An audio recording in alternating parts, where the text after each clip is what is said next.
The broadcast is now starting. All attendees are in listen-only mode. Good afternoon and welcome to Reproaction's Act and Learn webinar for the month of July 2020. Today's topic is From COVID-19 Shutdowns to Inequities That Have Always Been There. Access to childcare is a reproductive justice issue. So first we'll introduce your hosts. We are the co-founders and co-directors of Reproaction. The first voice you're hearing is Erin Matson. I use she, her pronouns. I'm based in Arlington, Virginia, and you can follow me on Twitter at Erin to the Max. And the second voice you're hearing is Pamela Merritt. I am the other co-founder and co-director of Reproaction, and I am based in St. Louis, Missouri. Great, so a run of show. We'll briefly introduce Reproaction for those not familiar with our organization. I'll do a quick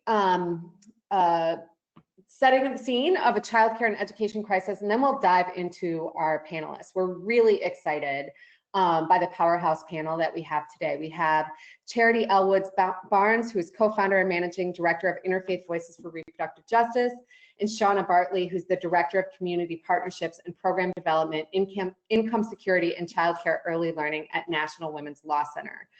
Then we'll do next steps and Q&A. So two things. One, if you're a live tweeting sort of person, go ahead and do that, and we encourage it. You can use Reproaction as a hashtag.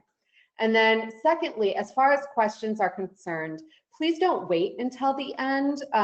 There is a questions tab, and just put your questions in there if they're for either of our panelists as they're speaking, and we'll get to as many as possible at the end. So with that, I will move us along. So Reproaction is an organization leading bold action to increase access to abortion and advance reproductive justice. We're fiercely proud of our left flank analysis. We're known for our willingness to hold folks on all sides of our issues accountable, whether they're traditionally considered allies or opposition. And we have a deep commitment to nonviolent direct action as one of the tools in our toolbox. So I just want to acknowledge that we're in a moment of deep crisis for children in the United States. Many child care centers are closed. Many schools will not reopen at the beginning of the 2020 school year, or if they are, they will do so under so-called hybrid models that offer in-person instruction 2 or 3 days per week. Resoundingly around the country, distance learning was considered a disaster in the spring. And in particular, distance learning is known to exacerbate educational inequities, particularly for students of color, students with learning disabilities, low-income students, and students for whom English is a second language. There's so many things to unpack about that. One thing is access to technology and devices, appropriate devices, and adequate broadband is not assured, which is a huge piece of access to this distance education. And now with the coming school year, there's a new concept of pods and private tutors that wealthier parents are paying, and there's concern that that practice in this coming year to fill in the gaps by the closure of the schools will further exacerbate inequalities that got worse in the spring. And access to meals that are provided through schools continues to be an issue for families that depend on that to give their children high quality food. We also know that children are suffering emotionally and not just academically due to the isolation from the closure of schools, and that this is particularly true for older high school students. Depression is going up at big rates. This is also to acknowledge that this is a moment of deep crisis for teachers. A lot of times this is being presented in the media as if this is children versus teachers or parents versus teachers. It doesn't have to be that way. We have seen with the administration and others that teachers and school support staff are being bullied back to school with narratives that children are less likely to be infected or become seriously ill with COVID-19, as if they, the adult workers who keep the schools going, are not also human and in the building with them. And secondly, want to acknowledge this sort of teachers versus parents dichotomy that's got it all wrong as well, that teachers and school support staff are also often parents themselves, who will then be told to leave the homes where their children must stay, or be expected to guide others through distance learning at the same time as guiding their own children through distance learning. This is a moment of deep crisis for parents, but also especially for mothers. Women of color, people of color, and working class white women are more likely to be considered essential workers without options to telework.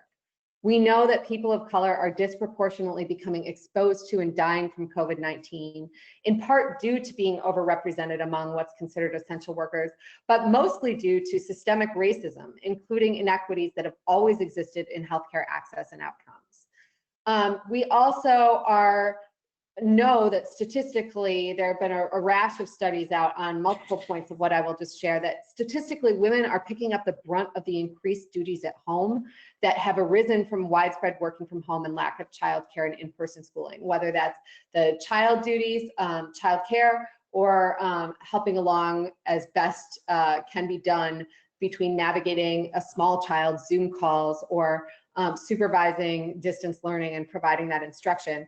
Well, at the same time, other alarming statistics are coming out that employers are by and large not decreasing work expectations for parents. And there's a deep concern that that a number of women who haven't already lost their jobs due to this depression will be pushed out of the workforce by virtue of being parents.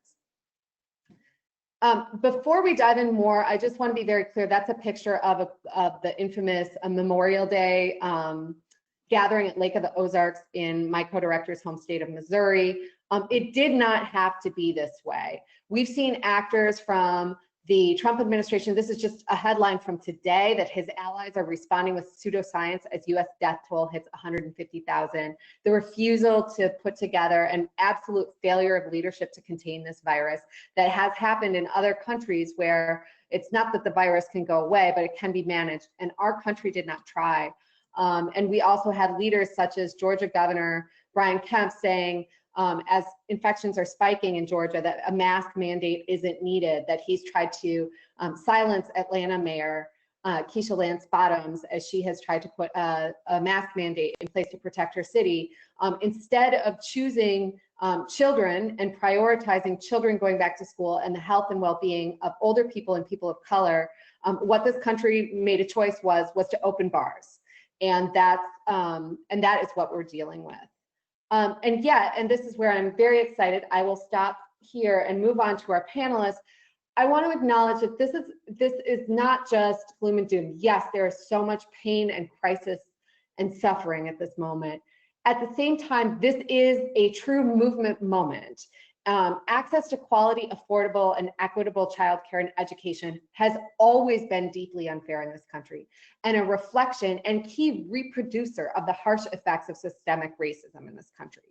This particular moment created by COVID of extreme rupture and crisis for access to childcare and education provides a moment to examine what was before, which again was deeply unfair, what is now, and to create and demand a whole new solution for what can be. So in that spirit, I'm incredibly excited to introduce our first panelist, who is Charity Elwoods Barnes. She is the co-founder and the managing director for Interfaith Voices for Reproductive Justice. This organization centers interfaith and progressive voices working to create transformative theological narratives that center the moral authority of Black women and girls.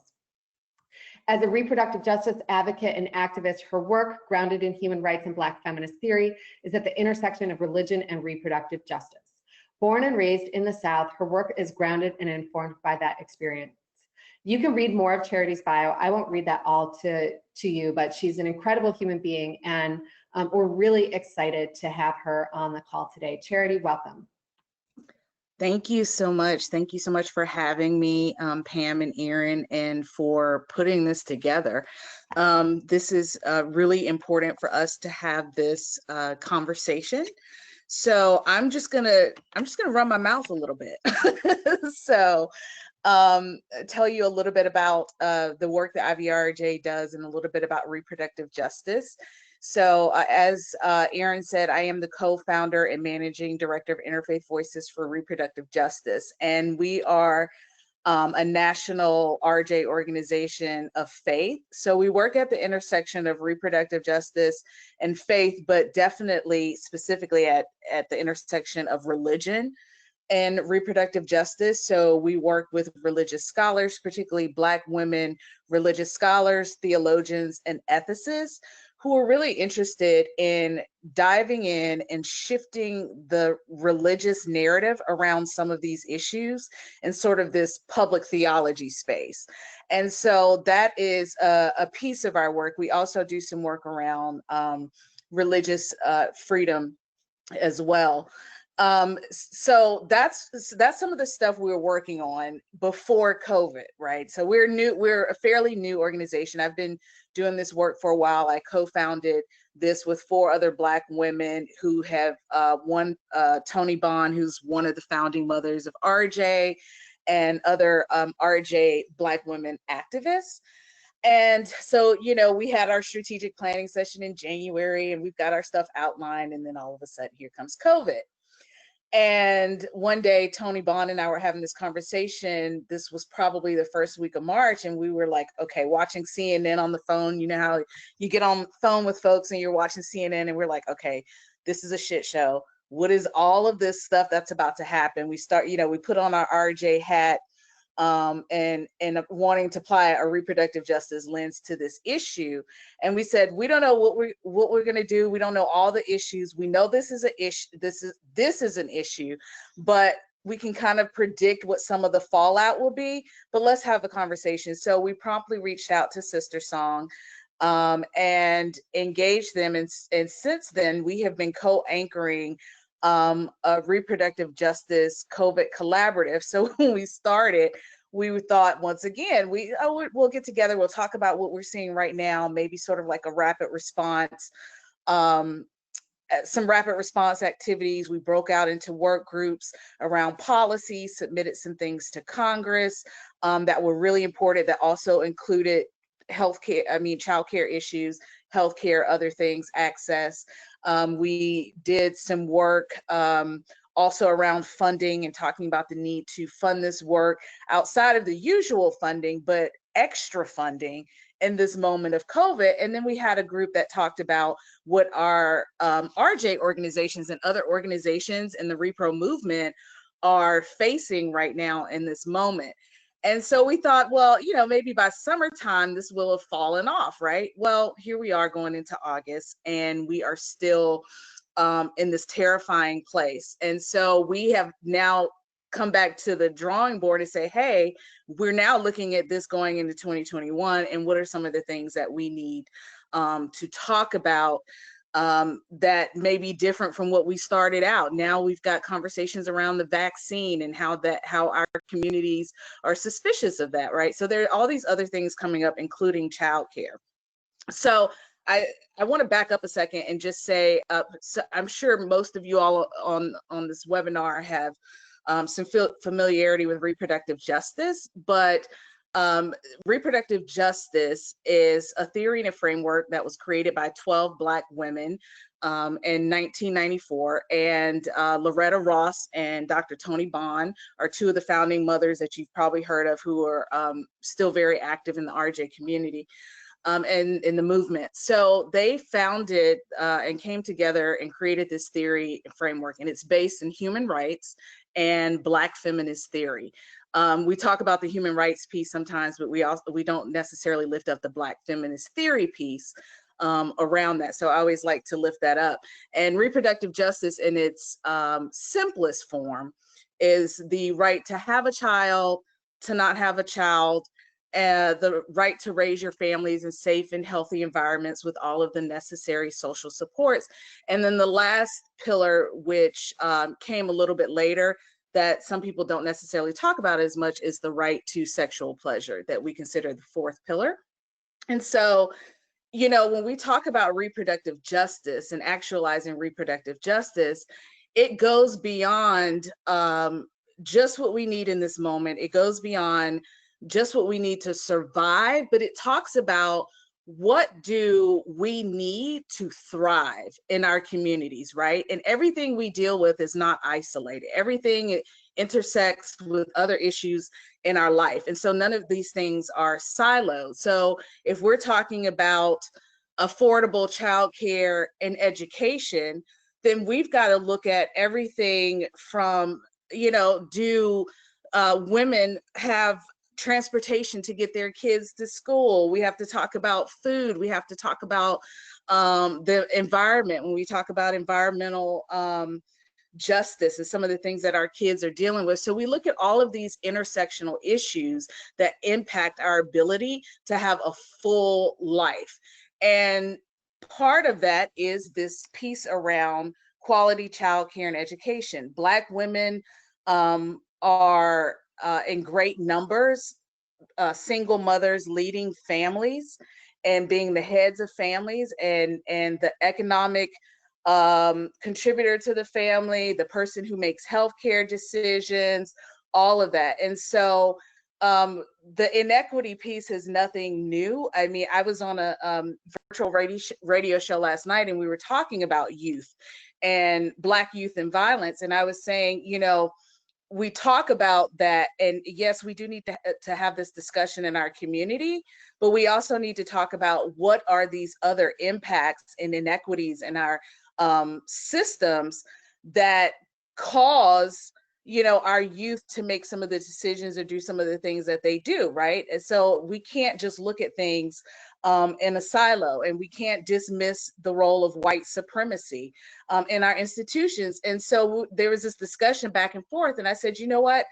At the end of the day, this country has never prioritized and supported Black families.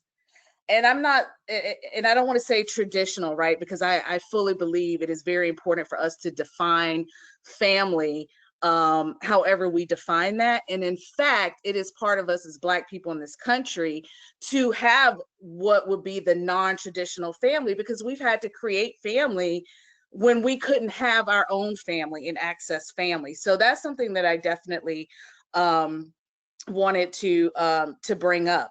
So I'm really concerned about some of these issues that I'm also seeing in relation to our kids. I mean, there's the stuff with the COVID, right? So we've already got all of those issues. Erin outlined a lot of that stuff very beautifully, talking about what we're facing. But before COVID, it was a crisis. So it's like a crisis on top of a crisis right now. We know that, as Erin said, parents are, a lot of our Black and brown women are considered essential workers. Obviously, they don't get the support and respect around that, but they are. And I also want to talk about how we define essential workers too. And I think, Erin, you might have hit on that, but we've got to really broaden, I think, our view of what essential workers are. The folks who work in our grocery stores are essential workers. So I think that's important when we talk about who's essential workers. They aren't being protected, right? And, families are having issues around technology. I mean, we take for granted having access to the internet or a computer or what have you. I hear people all the time, oh, you can get a laptop for $200-300. Well, that is out of the reach for so many people who are barely making it and barely struggling. And as we lean more and grow more in this sort of new technology, which is just, some of this is part of progress, it's important that we're talking about who are the communities who are being left behind in that, and how are they going to keep up, right? So this access to technologies is a very important piece, just beyond having access, say, to the internet and the computer, which are very basic. And I'm sorry if I'm jumping around, like looking at my notes and trying to touch on several things. I think that the issues that we are facing now have, as I said, have been there in this moment, in this COVID crisis, have really illuminated and highlighted a lot of the disparities that most of us knew already existed, right? But for, I think, other people in the public to now look at things from a different point of view. So we do have I think, an opportunity in this moment to sort of bring people along and to say that, this is a bigger issue than what you see. Teachers, you all mentioned teachers before, they play such an important role in our kids' lives, and to be, and like you said, to separate, to talk about kids and not talk about teachers, or teachers and not talk about kids, doesn't make a whole lot of sense, right? So I feel like that just all the way around, we are not thinking about our folks. We're not thinking about the important work that they do. They were already not taken care of in the way that we believe from a reproductive justice standpoint they should be taken care of. And now we've got COVID on top of it. And the spread of misinformation and inaccurate information. Kids are going through the trauma and the mental health issues. And for a lot of Black and Brown kids, those in our school system, oftentimes those kids are not viewed as maybe having trauma or maybe having mental health issues or learning disabilities or things like that. What they do is they say, oh, these are bad kids. And then the next thing you know, you've got the start, of a kid going into the prison, school to prison pipeline, and particularly with young Black girls. So I think that we've got to dig deeper. I think this is a conversation that we have to continue to have, right? And also be able to speak overall, but it's speak in this moment. We've seen just an appalling lack of leadership and structure. And in this moment, we have an opportunity to say, what do we need and what do we push for? And also to center our voices, right? And what we need for our children and our communities, instead of being told, this is what you need and this is what you need to settle for. And so I think we now have an opportunity to expand that narrative conversation and create ways for other folks to tie into that. Because if you are not valuing your most vulnerable folks, right? Because we've seen under this administration, they will sacrifice anybody. Some of these folks, I believe, will sacrifice their own mothers. And so I feel like they have told us, we're willing to sacrifice your kids. We're willing to sacrifice older people and seniors and people with pre-existing conditions and Black and Brown people and immigrants. We're good with that. And we have to say, no, we're not good with that. And we need to push back on that. So I am, even though this is a scary time, I'm heartened by what I'm seeing in the conversations that I'm hearing and being a part of, because I do feel like now that I know personally my opportunity is to talk to people in a different way and have them respond in a different way outside of like my movement folks, right, who I know get it. But people, family, friends, other people in the community who are paying attention and listening in a way that they weren't before, and are seeing how particularly white folks' privilege is not protecting them now in some ways. And so that has also opened the door for some conversation. So I do think that we have a lot more we can do. I think we need to talk about how this, to some extent, could be a new norm. So not just the pandemic piece, but we're also having conversations like with our COVID collaborative. We're saying, okay, it's COVID now, but what happens when the next Katrina comes, or some sort of environmental catastrophe, which we know, my family's in Charleston, South Carolina, on the coast. Between June and November, any kind of tropical storm that's mentioned, we're like biting our fingernails, right? So how do we now plan going into the future for emergency situations that may arise? And Lord forbid, somebody is reelected, that's going to heighten that conversation, I think, and the need to have that conversation more and more. But I think we also need to have an eye for the future and to think that some of this could be a new norm. Some of the things that we're facing that we hadn't necessarily faced before or had not thought of before, we're going to have to apply a deeper, more intersectional lens, and we're going to have to plan going forward. And we need to push for policies, like I said, that center us and that come from us.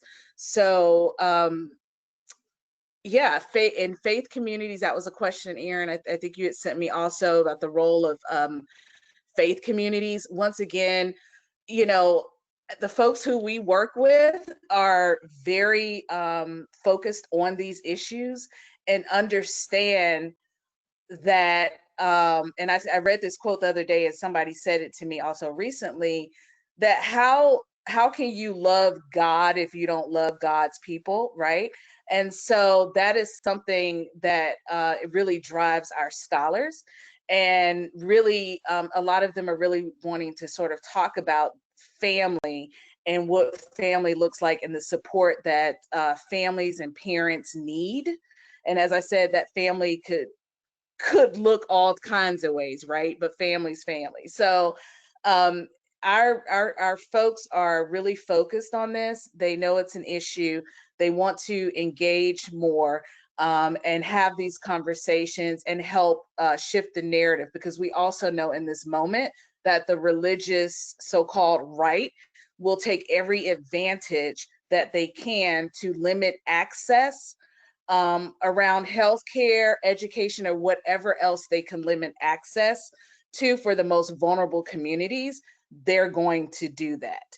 And so and they will use so-called religion to justify it, but it's their view of particularly Christian exceptionalism and the white supremacy that's inherent in some of their beliefs. That is their justification. So our work is to really counter that and create a counter narrative and activism within our movement. So I hope I haven't gone over time, because I could just sit here and run my mouth, Erin. So you just feel free to cut me off. Oh, Charity, I could listen to you, and I'm sure our attendees could as well, for hours going on. We won't do that to you, though, I promise.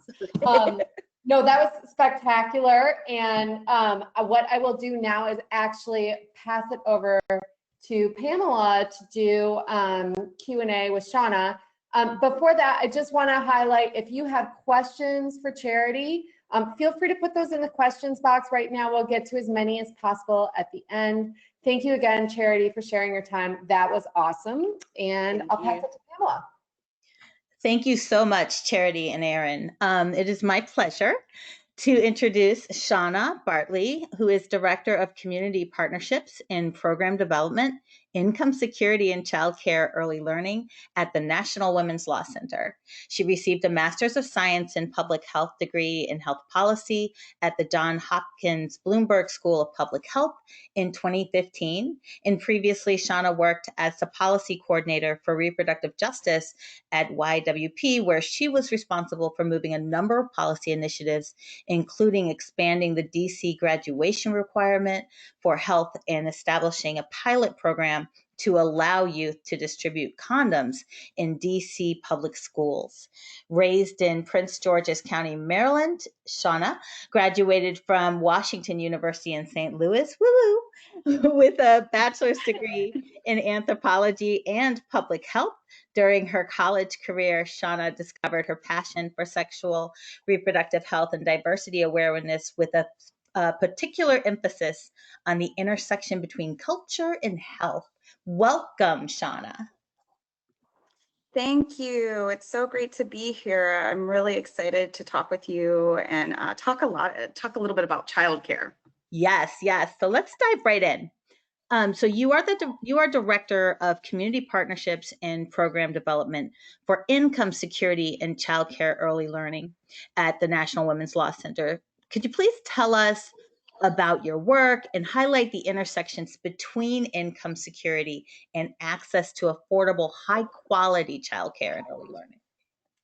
Sure. Thanks, Pamela. So I'll tell you a little bit about the National Women's Law Center first, because I think it's a really exciting and unique place to be able to do this work. And so the National Women's Law Center is an organization that fights for gender justice. And we do that in the courts, in public policy, and in our society. And we work across issues that we feel are central to the lives of women and girls to do that. So we're always trying to look at what is happening from a truly human-centered approach to think about how people live their lives. And so my work in particular centers on the idea that we can create strong and sustainable movements focused on income security and childcare and early learning that advance racial and gender justice. And so I'm really excited because through my work, I get to think a lot about what it takes to support and sustain the leadership of Black, Indigenous, and other people of color in this work.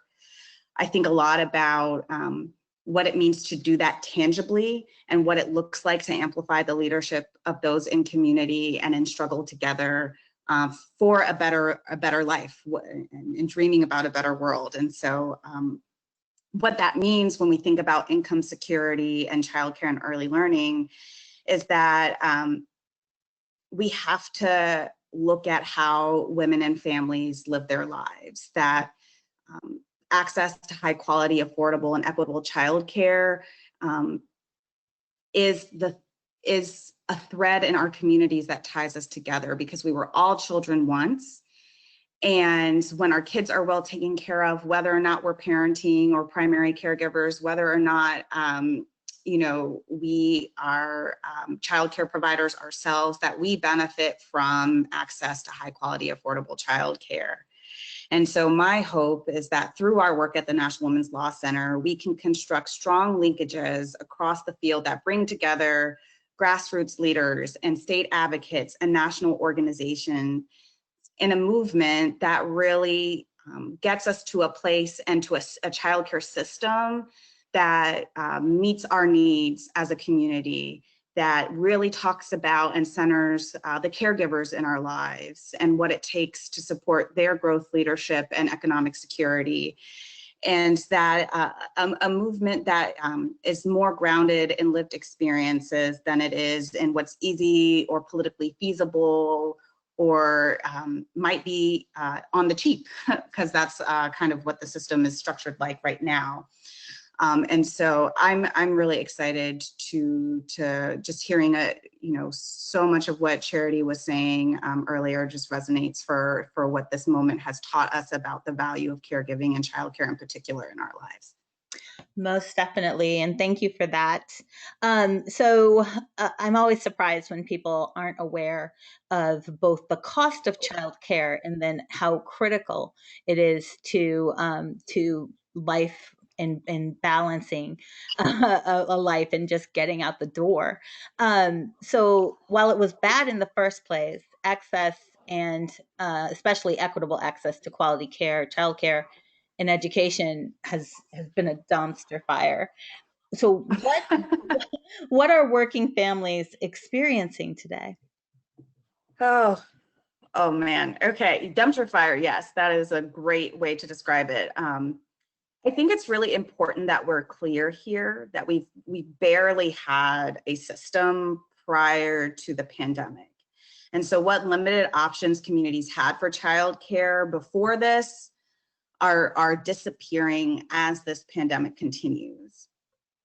Mm-hmm. And when we think of the fragmented system that we have now, one where childcare workers are paid very low wages and lack benefits and resources needed to support their families, that system remains rooted in a history where Black women and other women of color were enslaved and employed with low pay for domestic work.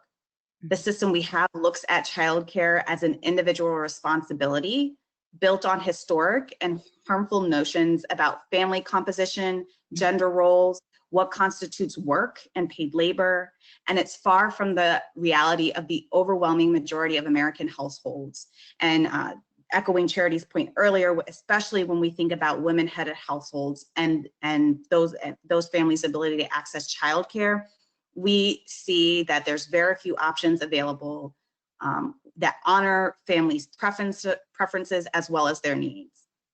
And so right now, what we have is a situation where we have left families, working families, and childcare workers to carry the burden of propping up our entire economy. And instead of sharing the cost of childcare, which we know in the majority of states, childcare rivals the cost of college tuition. Mm-hmm. We've heard stories of families picking between whether or not to pay their mortgage or their child care bill to hold their slot. we've decided that this public good should be borne by individuals, the cost should be borne by individuals, rather than looking at it like other community resources and infrastructure that we all have access to and benefit from, like schools, emergency services, roads, public transportation. And we've decided that we're going to privatize and put something that is so valuable and means so much to us. We're going to put it into a system that is market-based instead of values-based. And we're asking these programs to run on thin margins with few resources and in a way that they're unable to support their workforce. And this is a problem because when we look at who this workforce is, who's getting up every day and sacrificing to care for all of our kids, it's a workforce that is 93% women, disproportionately women of color and immigrant women. And we put them in this situation in a pandemic where we haven't resourced their workplace. And we're saying, we need you.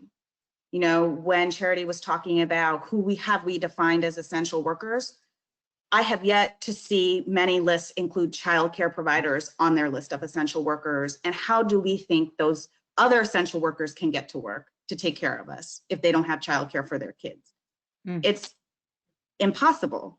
And so we're telling these women who get up every day to care for, love on our communities, on our kids, and we're saying, you have to make a decision between staying in a job or operating a business that you love, that you care about, that you've made your life's work, and risking your life and risking your long-term economic security, because we're not going to pay you better. But we need you to take care of all of us. And that's the situation we're in. And we've got to change it. And I think people are waking up and understanding that this is the time. If we're going to do it, we need to do it now. Hear, hear. Thank you for that. So let's, in order to even discuss changing, we have to kind of see and learn from the current failures. So how has the federal government failed to prioritize working families in the coronavirus relief packages and policy, both the ones that have passed and obviously the ones currently under discussion? And just at this point, I know I'm echoing a lot of people's thoughts, but what is an action plan or support advocates should be demanding from the federal government and their states to try to get this ship back on course? That's the big question, right? And so when we think about where we are today, we're seeing this administration put pressure on states to reopen, send our kids back to school, reopen businesses. We're putting the economy before people, like people don't power the economy. Ooh. And we're saying, you are expendable. It's more important that we line the pockets of millionaires and billionaires instead of taking care of working folks. And quite frankly, it's disgusting, right? So we're seeing, the packages that went out, we gave very few resources to working people.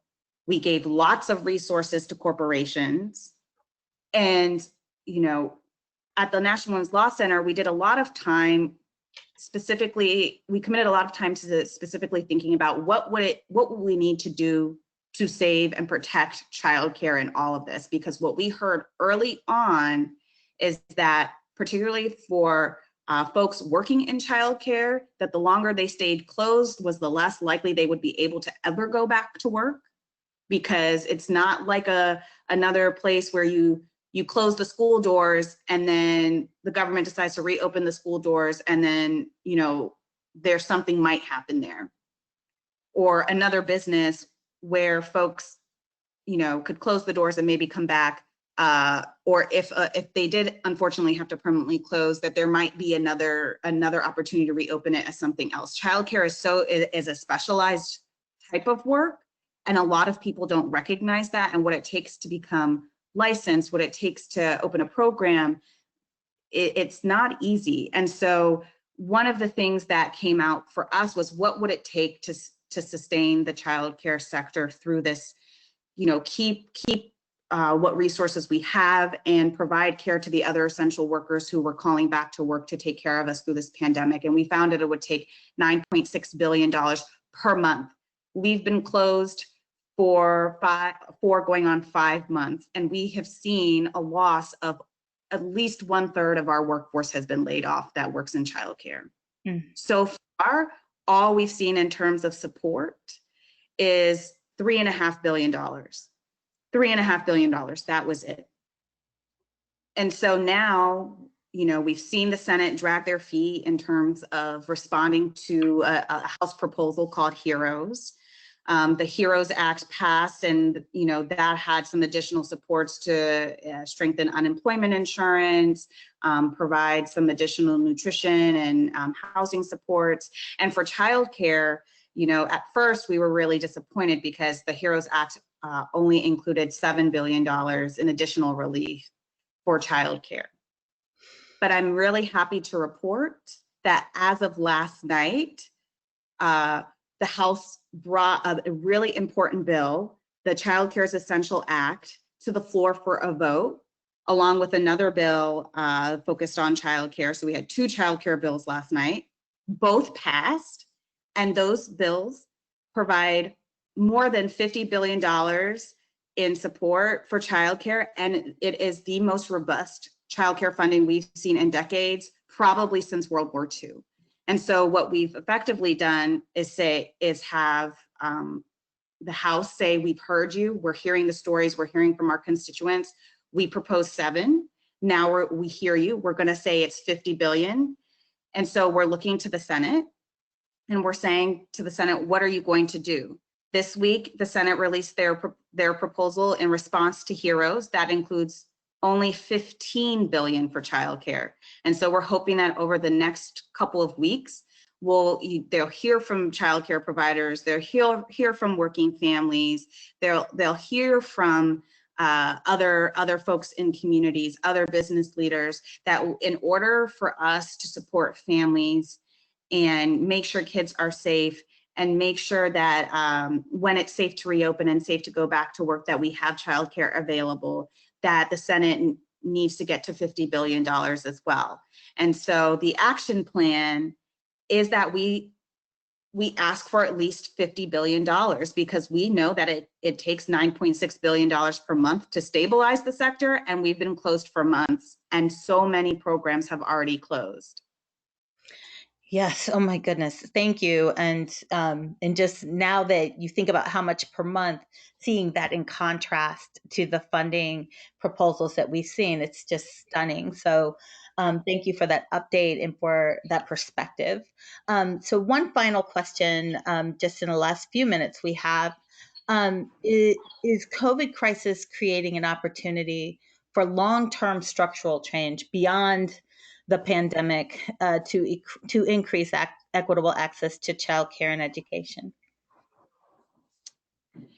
I always say the COVID-19 pandemic was the proof point that we didn't want. And I think Charity named this beautifully in her remarks too. It's like the pandemic highlighted a lot of problems that many people saw and experienced.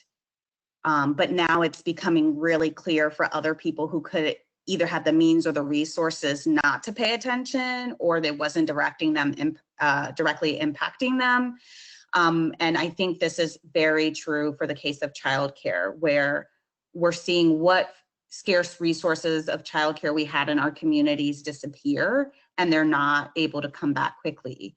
And so what can we do in learning from this moment and recognizing both the historic inequities that our system was created on, in order to dismantle and create something that is anti-racist, that does advance racial and gender justice, that honors where people are and what they need in their lives and in their communities. And so for us, COVID was an illuminating moment, and there is an opportunity to rebuild this system, and it starts with building a movement that brings together community-based leaders and grassroots organizing and state-based advocacy and brings together all the disciplines, brings allied movements, folks that see themselves in the struggle, experience the struggle, our partners in workers' rights, reproductive justice, in racial justice movements, disability justice movements. We want everyone to come together because we know that childcare is the thread that weaves our communities together, is the cornerstone of our families. And so we need and deserve something that is more comprehensive, that centers working families, centers the women that do this work and have done this work forever. And we can get to a better place, but it's going to take all of us to get there. Thank you so much. And that's a really great note to wrap up your Q&A. Thank you so much, Shauna. And I will pass it over to Erin Matson. Thank you. And if folks have any questions for Shauna or Charity, feel free to pop those in the questions box. So just want to put in a plug for our organization to plug into Reproaction campaigns. You can sign up for alerts at www.reproaction.org, which means you will never miss an invitation to an upcoming Act and Learn webinar. We host these every single month. We also encourage you to follow us on social media. We are Reproaction on Facebook, Twitter, and Instagram. And wanted to encourage you to save the date for our next Act and Learn webinar. It will be Housing is a Reproductive Justice Issue, a very important topic as well. And that will take place on Monday, August 31st at 3 p.m. Eastern. So with that, I will pass it back to Pamela if there are any questions from the audience before we wrap. Fantastic. Thank you very much. And I am going to check the question tab. And I do not see them from the audience, but I have several that I have written down. So if you do have a question, just click on the question tab in your GoToWebinar control panel, and we will get to them and to as many of them as we can in the next 10. But let's go ahead and open up with some questions I thought of just listening to this wonderful presentation from both Charity and Shauna. So my first question is about the squeeze generation. And I think it often, as big as it is, because it really is an umbrella that holds over several generations, I think it often gets left out of the conversation that we have people who are parents or caregivers, but parents who are also providing support or caregiving for their parents. And then you have the added reality of grandparents as caregivers. So my question, I'll give this first to Shauna. When you're thinking about childcare and how it fits into that reality, what are any special concerns, or is that part of the national discussion? Thanks, Pamela. That's a really important question, and it's true. I think we have to think about where care is in our communities and what it means to us, and think about, we hear sometimes folks mention the care economy, right? That there's this huge amount of labor and effort and love that goes into caring for each other, whether it be our kids, our elders, and other family members in our lives. That work is important and largely goes unnoticed. And if you do it professionally, you're largely not paid well for it. Mm-hmm. And so what will it take, especially when we think about, in the economic security space, we often hear conversations about the future of work. And as the different types of work that we need changes, what remains constant in my mind is that we will never innovate past loving and caring for each other. Mm. And so when we think about care work and who does that work, it's so often, Black and brown women who do this work and devote their whole lives to it. And so how are we honoring their work by paying them well? And when we look at the squeeze generation and what it means for them to not only care for those they love, but also live lives that are meaningful to them, do work that they're passionate about, or provide, breaks. Caregiving is hard work, and we all need help to do it.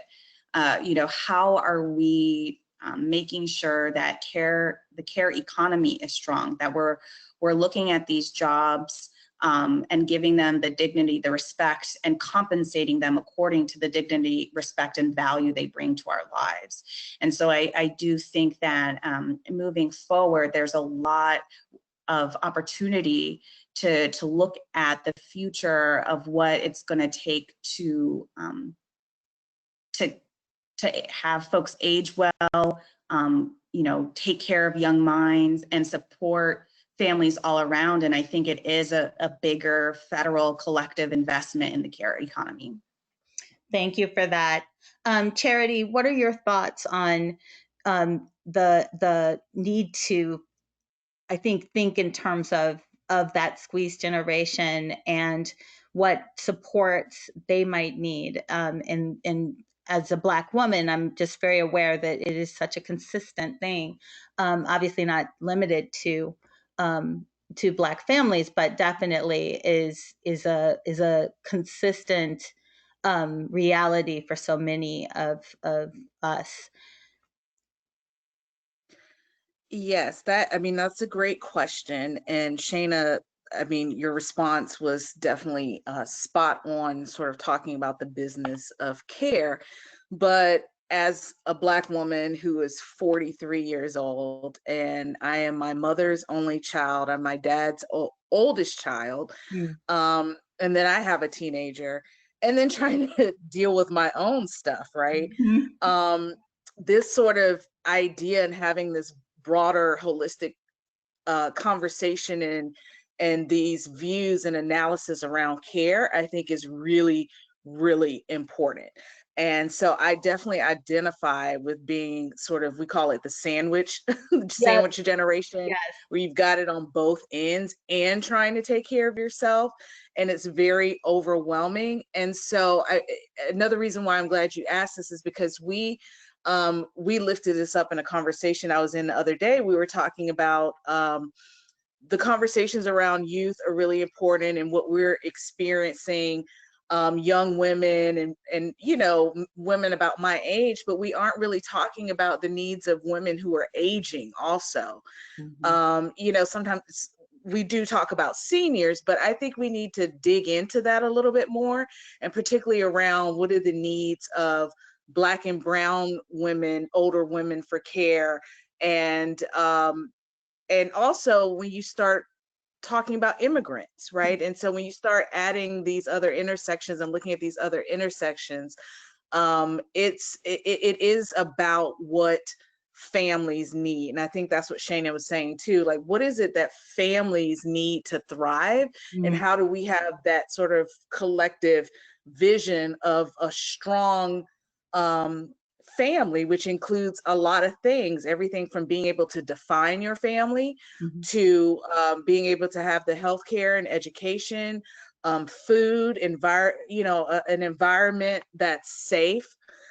So all of this is really important. And so when you're in that position where you're caring for either parents or relatives who may have issues or disabilities, and then also kids, you know, because they've all got their separate needs too, right? That need attending to. So I think it's really important for us to talk about that. So they're separate in some ways and separate needs, but I think it really is, the vision is, what do we want for our families to be strong and healthy and safe and to thrive? And that means from, you know, babies to the oldest person, right? And what are those needs? And they're all a little different. Absolutely, absolutely. So thank you for that. And I also want to thank you, as somebody who has a very non-traditional family, for highlighting the non-traditional Black families among us earlier. Yes. So I want to close. We've got 5 minutes, and we are incredibly dedicated to being on time because we value your time. With this question, and I'll put it to Shauna first. What is your vision for a better future? My vision for a better future is one where everyone no matter who they are, can access resources and services and support based on both their needs and their preferences. I think a lot of times these discussions that we have around, how do we make sure that childcare and other resources are available according to need? But it's another way that we don't acknowledge, particularly Black folks and other folks of color, that the fact that they have needs and preferences, and we should honor both and create systems that honor both.